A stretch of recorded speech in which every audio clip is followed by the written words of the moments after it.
नमस्कार, मी आरती. Maharashtra express news मध्ये आपले स्वागत. तर पाहूया आजच्या काही विशेष घडामोडी. कल्याण डोंबिवलीमधील भाजपचे माजी उपमहापौर विक्रम तरे यांनी एमएससीबीला खडेगोलवली येथे नवीन विद्युत खांब बसवण्याबाबत वारंवार पत्रव्यवहार करून सुद्धा विद्युत खांब न बसल्यामुळे उपोषणाचा इशारा दिल्यानंतर त्वरित विद्युत खांब बसवण्याचे काम सुरू झाले आहे. यावेळी माजी उपमहापौर विक्रम तरे यांनी माध्यमांशी बोलताना असे सांगितले की साईबाबा कॉलनी आणि महेश कॉलनी इथे बऱ्याच वर्षापासून जुने सिमेंटचे खांब बसवले होते. ते खांब आता अतिशय जीर्ण झाल्याने ते केव्हाही पडून अपघात होण्याची शक्यता बऱ्याच अंशी असल्यामुळे या अपघातात जीवितहानी होण्याची शक्यता जास्त प्रमाणात होती. त्यामुळे मी एमएससीबीला बऱ्याच वेळा पत्रव्यवहार करून सुद्धा एमएससीबी कडून कोणत्याच प्रकारची दाद मिळत नसल्याने शेवटी आम्ही त्यांना उपोषणाचा इशारा दिला. त्यानंतर त्यांनी त्वरित नवीन पोल बसवण्याचे काम सुरू करण्यात आले असून साईबाबा कॉलनी आणि महेश कॉलनी अशा दोन्ही ठिकाणी एकूण 5 विद्युत खांब बसवण्यात येणार आहे. साईबाबा कॉलनीमध्ये कामाला सुरुवात झाली आहे. नागरिक न चुकता व्यवस्थितरित्या वीज बिल भरत आहे.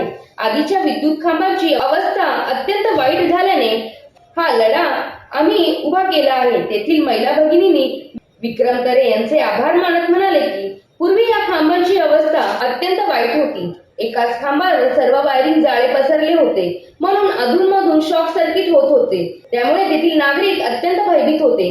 केव्हा हे वायरिंगचे जाळे एकमेकांना टच होऊन शॉर्ट सर्किट होऊन अपघात होईल काही सांगता येत नव्हते. परंतु विक्रमदादा यांच्या प्रयत्नाने हे वायरिंगचे जाळे जीर्ण झालेले खांब काढून टाकण्यात आले. त्या ठिकाणी नवीन खांब बसवण्यात आल्यामुळे सर्वत्र मोकळे मोकळे वाटत आहे. प्रत्येकाच्या मनामध्ये जे भीतीचे सावट होते ते आता निघून गेल्याने आम्ही खूप समाधानी आहोत. अशा प्रकारे साईबाबा कॉलनी व महेश कॉलनी येथील नागरिकांनी विक्रम तरे यांचे आभार मानत सुटकेचा श्वास सोडला. बाबा कॉलनी आणि महेश कॉलनी इथे सिमेंट पोल होते, म्हणजे बऱ्याच वर्षापूर्वी जे टाकलेले होते त्यांची परिस्थिती अत्यंत वाईट होती. ते कधीही पडू शकून कुठलाही मोठा अपघात होऊ शकत होता आणि या अपघातात कुठली जीवितहानी होऊ शकत होती.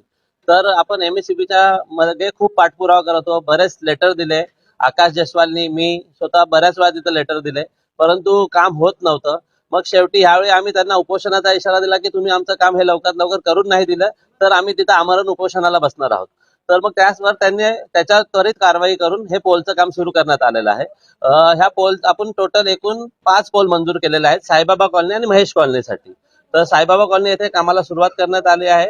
तर एक एक करत आपण साईबाबा कॉलनी आणि महेश कॉलनी येथे जे पण जुने पोल आहेत ते सगळे काढून नवीन पोल लावण्यात येणार आहोत. कारण की नागरिकांना जी विद्युत व्यवस्था मिळत आहे, कारण की सर्व एक चांगले व्यवस्थित बिल भरत आहेत, त्यामुळे नागरिकांना चांगली सुविधा मिळावी हा त्यांचा अधिकार आहे आणि त्याच्यासाठीच आम्ही हा लढा देत आहोत. पूर्ण वायरिंगचा असा पूर्ण घोडका केलेला होता. दादांना आम्ही सांगितलं, त्यामुळे आमच्या चाळीत आता ते सुटसुटीत सगळं दिसतंय. नाही तर पावसाच्या पाण्यामुळे ते चाळीतल्यांना पण त्रास होत होता, येणार जाणाऱ्यांना पण त्रास होत होता. आता त्या दादांना आम्ही सांगितलं मागे, तर त्यांनी ते काम केलेलं आहे. त्याच्यामुळे आता आमच्या चाळीत पण व्यवस्थित दिसते आणि सगळं सुटसुट झालंय. आणि कधी आता खांबे टाकले त्याच्याने पण चांगलं कार्य होणार आहे. त्याच्या पुढे पण खांबे कधी टाकले ना तर वायरी पण सगळ्या वरती जातील, सगळं व्यवस्थित होईल मग त्याच्याने. तर या होत्या शहरातील महत्त्वाच्या ठळक घडामोडी. अशाच काही नवनवीन घडामोडी पाहण्यासाठी आमच्या चॅनलला लाईक करा, शेअर करा, सबस्क्राईब करा आणि बेल आयकॉन दाबायला विसरू नका. धन्यवाद.